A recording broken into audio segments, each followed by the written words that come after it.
Imagine an entire town suddenly consumed by an obsession with a new kind of magical digital gold. People are pulling fortunes out of thin air. But there is a massive catch. This new wealth is completely invisible. You cannot slide it into your pocket, and you certainly cannot walk it down to your normal neighborhood bank for safekeeping. To capture all this loose capital, a shiny new digital bank opens its doors. The guy running the operation looks absolutely nothing like a traditional Wall Street banker.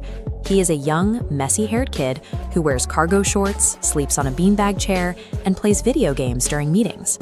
In a financial ecosystem swarming with aggressive corporate sharks, his total rejection of the suit and tie aesthetic actually works to his advantage. People look at his sloppy clothes and see a harmless, honest genius. Driven by that profound trust, everyone from ordinary school teachers to massive billionaire investors starts pouring their life savings into his operation. In just a few short years, this kid constructs a $32 billion empire, running the entire global superpower from a luxurious penthouse in the Bahamas. To cement his credibility even further, he spends millions of dollars hiring the most famous athletes and actors on the planet.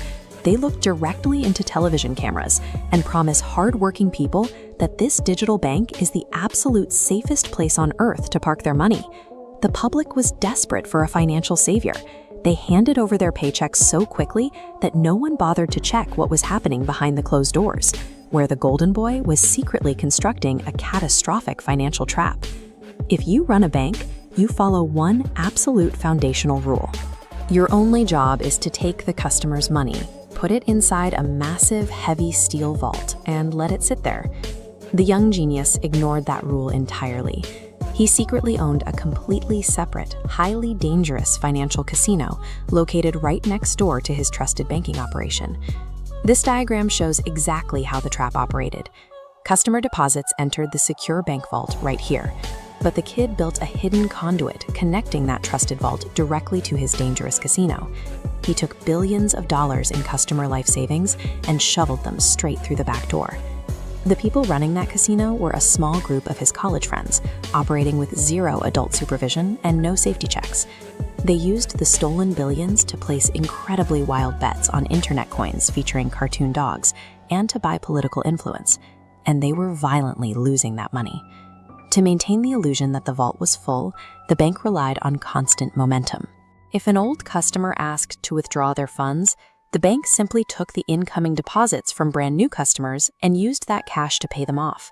This structure ceased to be a bank the moment that back door opened. It became an invisible furnace, violently burning through the life savings of everyday people simply to keep the casino alive for one more day. As the casino kept losing money, the hole in the bank vault grew deeper. How do you hide a missing pile of billions from the smartest financial auditors in the world? You simply invent fake money. The kid and his friends sat at their computers and generated millions of a brand new proprietary digital coin. Think of it as a custom casino chip, created out of thin air for exactly zero cost. This data visualization illustrates his terrifying magic trick. He locked millions of these new chips inside his vault, but he offered a tiny, tiny fraction of them for sale to the public. Because his loyal followers thought his bank was unstoppable, they gladly paid a premium price for that small handful of available chips. Then the kid pointed to the high trading price of those few circulating chips. He multiplied that high price across the millions of identical chips sitting untouched in his vault, and suddenly declared to the world that his company held tens of billions of dollars in highly valuable assets. Armed with this fabricated wealth acting as a shield, he traveled to government buildings. He sat in front of politicians and regulators, using his fake status to literally write the laws for the future of finance. The wealthiest investors on the planet looked at a financial empire collateralized entirely by fake digital napkins, assets pledged with zero actual real-world value, and they completely fell for it, declaring the kid a once-in-a-generation genius. But the kid had a massive, shadowy rival. This rival owned the largest digital bank on the planet, and he was watching the young Golden Boy's political rise with deep suspicion. The rival managed to get his hands on a secretly leaked financial document from the kid's casino.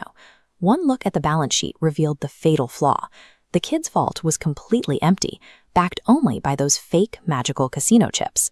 The rival saw his opening and struck.